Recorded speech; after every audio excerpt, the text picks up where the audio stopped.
sporty.com. Well, it is a Therapy Thursday this morning, and Sabrina Rodriguez joining us in the newsroom.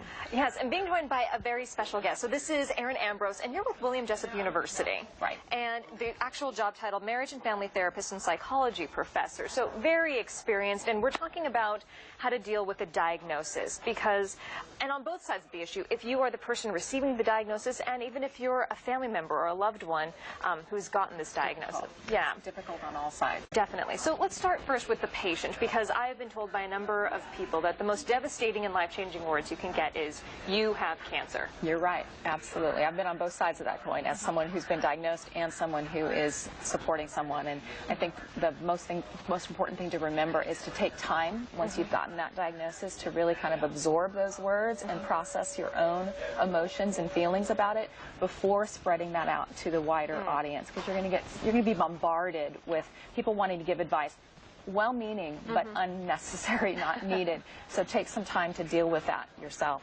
before spreading that word. Especially in a society where we are so just social media savvy, and people will take maybe just something like Facebook or Twitter and say, okay, I've just been diagnosed with this. Like, maybe hold back a little bit. Hold back on that for sure. I mean, maybe tell just your very close people, your husband, your spouse, your children, but no one else really. Just kind of take a few days to really deal with that. Okay. And let's talk about the other side of that coin. And if you are the loved one and it's your parent or your spouse or even your child that's gotten this diagnosis, what's the recommendation there? Be authentic. Be authentic with how you feel. I know there's a desire to be positive and to be strong for that person. Like, oh, it's going to be fine. It's going to be fine. Yeah. But you know what? You don't know exactly what's going to happen. And when we're kind of phony positive that way, we have the tendency to pull away from the person. And what we need is to be connected. I know for me, it's much better to have someone connected to you and authentic in how they're feeling and say, I'm scared, this is hard, but I'm going to be here with you in it. Better to be connected and close and authentic than positive and, separate. Gotcha.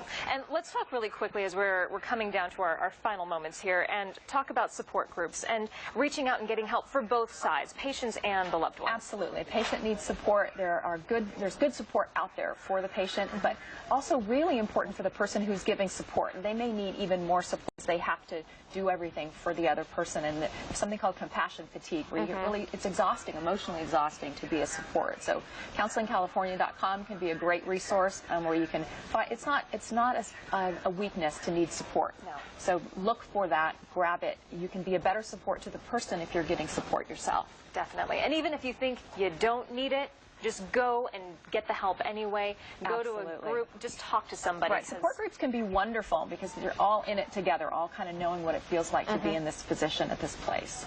Excellent. Erin, thank you so much. There's so much that we couldn't even get to, but thank you so much for being with us. And Paul, over to you. Yeah, we're just going to check in now with Sheldon Orpus, who's standing by in the traffic center. Things looking good on the